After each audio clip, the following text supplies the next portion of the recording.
ಹರಿ ಓಂ ಶ್ರೀ ಗುರುಭ್ಯೋ ನಮಃ. ಕಲ್ಯಾಣಾದ್ಭುತಗಾತ್ರಾಯ ಕಾಮಿತಾರ್ಥಪ್ರದಾಯನೇ ಶ್ರೀಮದ್ವೆಂಕಟನಾಥ ಶ್ರೀನಿವಾಸಾಯ ನಮಃ. ಇವತ್ತಿನ ದಿವಸ ಜ್ಯೋತಿಷ್ಯ, ಪ್ರತ್ಯಕ್ಷಂ ಜ್ಯೋತಿಷಂ ಶಾಸ್ತ್ರಂ ಅಂತ ಹೇಳ್ತಾರೆ. ಅಂದರೆ ಪ್ರತ್ಯಕ್ಷವಾಗಿ ಕಣ್ಣಿಗೆ ಕಾಣುವ ವಸ್ತುಗಳು, ಆಕಾಶಕಾಯಗಳು, ಅವುಗಳ ಅಧ್ಯಯನ, ಮುಂದೆ ನಡೆಯಬಹುದಂಥ ಗ್ರಹಣಾದಿ ವಿಷಯಗಳನ್ನು ಕರಾರುವಕ್ಕಾಗಿ ಈ ಗಣಿತದ ಮುಖಾಂತರವಾಗಿ ಹೇಳುವಂಥ ಒಂದು ಶಾಸ್ತ್ರ.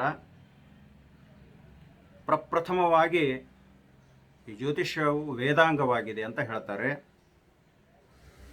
ವೇದ ಪುರುಷನ ಒಂದು ನೇತ್ರದ ಸ್ಥಾನದಲ್ಲಿ ಈ ಜ್ಯೋತಿಷ್ಯವನ್ನು ಇಟ್ಟಿದ್ದಾರೆ, ಅದಕ್ಕೆ ಪ್ರಾಮುಖ್ಯತೆಯನ್ನು ಕೊಟ್ಟಿದ್ದಾರೆ.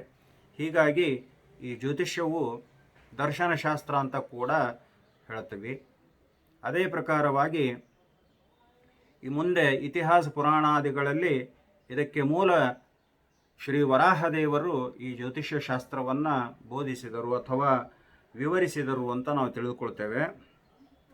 ಅದರ ತದನಂತರ ಪರಾಶರರು, ವರಹಾಮಿಚಾರರು, ಹಾಗೆ ಅನೇಕ 18 ಜನ ಪ್ರವಕ್ತರು ಬರ್ತಾರೆ, ಭೃಗು ಮಹರ್ಷಿಗಳು ಬರ್ತಾರೆ, ಜೈಮಿನಿ ಮುನಿ ಮಹರ್ಷಿಗಳು ಬರ್ತಾರೆ.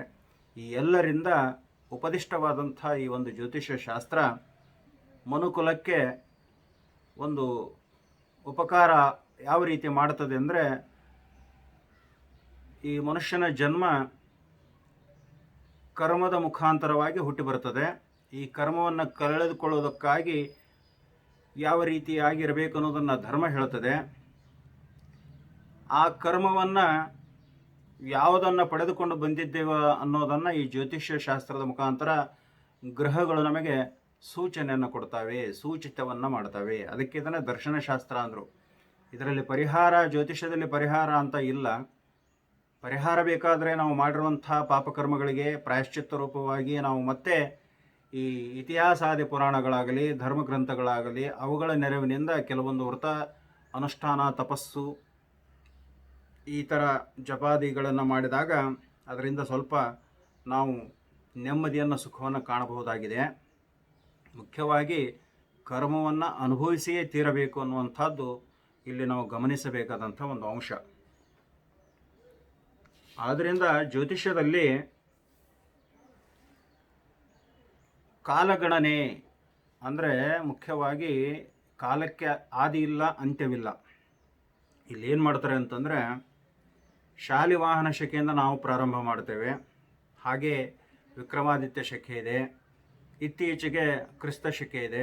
ಹೀಗೆ ಒಂದು ಬಿಂದುವನ್ನು ಆಧರಿಸಿ ಅಲ್ಲಿಂದ ಆ ಒಂದು ಗ್ರಹಗತಿಗಳ ಚಲನೆಯನ್ನು ಗುರುತಿಸಿ ಅದರ ಮೇಲೆ ಕಾಲಗಣನೆಯನ್ನು ಮಾಡಿ ಇಂಥಿಂಥ ದಿನಗಳಲ್ಲಿ ಗ್ರಹಣ, ತಿಥಿಗಳ ನಿರ್ಮಾಣ, ಏಕಾದಶಿ, ದ್ವಾದಶಿ, ಅಮಾವಾಸ್ಯೆ, ಹುಣ್ಣಿಮೆ ಇವುಗಳನ್ನೆಲ್ಲ ನಿರ್ಧಾರ ಮಾಡ್ತಾರೆ. ಹಾಗೆ ಈ ಪಂಚಾಂಗದ ವಿಷಯಕ್ಕೆ ಬಂದಾಗ ನಾವು ಮುಹೂರ್ತಗಳ ಬಗ್ಗೆ ಮಾತಾಡಿದ್ದೇವೆ. ಅಲ್ಲಿ ಸೂರ್ಯ ಸಿದ್ಧಾಂತ ಮತ್ತು ದೃಗ್ಗಣಿತ ಅಂತ ಹೇಳ್ತಾರೆ. ಸೂರ್ಯ ಸಿದ್ಧಾಂತ ಅಂದರೆ ನಮ್ಮ ಒಂದು ಈ ಸೌರಮಂಡಲ ಇರುವಂಥ ಸೂರ್ಯನಿಗೆ ಪ್ರತ್ಯಕ್ಷದಿಂದ ನೋಡಿದಾಗ ಸಿದ್ಧವಾದ ಗ್ರಹದ ಒಂದು ಆ ಉಪದಿಷ್ಟವಾದಂಥ ಸಿದ್ಧಾಂತ, ಅದು ಸೂರ್ಯ ಸಿದ್ಧಾಂತ. ಹಾಗೆ ಅದನ್ನು ಗಣಿತದಿಂದ ಬರುವಂತೆ ಗ್ರಂಥಗಳನ್ನು ಬರೆದಾಗ ಅದು ದೃಗ್ಗಣಿತ ಅಂತ ಪದ್ಧತಿಯಲ್ಲಿ ಹೇಳ್ತಾ ಇದ್ದಾರೆ. ಸ್ನಾನ, ದಾನ, ಧರ್ಮ, ಜಪ, ತರ್ಪಣ ಈ ಮುಂತಾದ ಕಾರ್ಯಗಳನ್ನು ಮಾಡ್ರಿ, ಒಳ್ಳೆಯದಾಗುತ್ತೆ.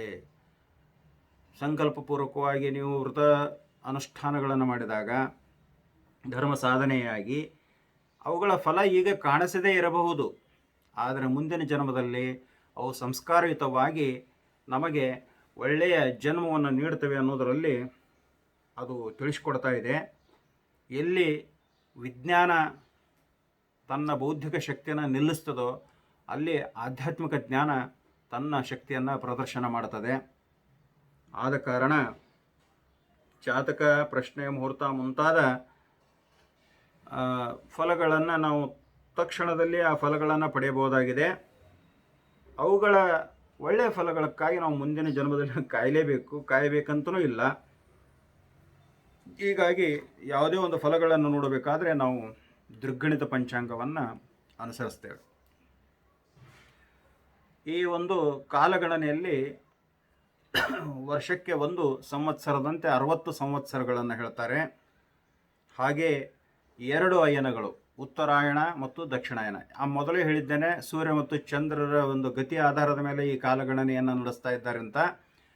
ಈ ಸೂರ್ಯ ಮಕರ ರಾಶಿಯಿಂದ ಕರ್ಕಾಟಕ ರಾಶಿಯವರೆಗೆ ಬರುವಂಥ ಚಲನೆಯನ್ನು ಉತ್ತರಾಯಣ, ಮತ್ತು ಈ ಕರ್ಕದಿಂದ ಧನು ರಾಶಿಯವರೆಗೆ ಚಲಿಸುವಂಥ ಇದನ್ನು ದಕ್ಷಿಣಾಯನ ಅಂತ ಕರೀತಾರೆ.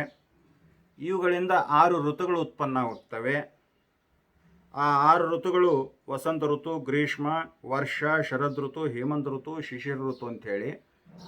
ಹಾಗೆ 12 ಮಾಸಗಳು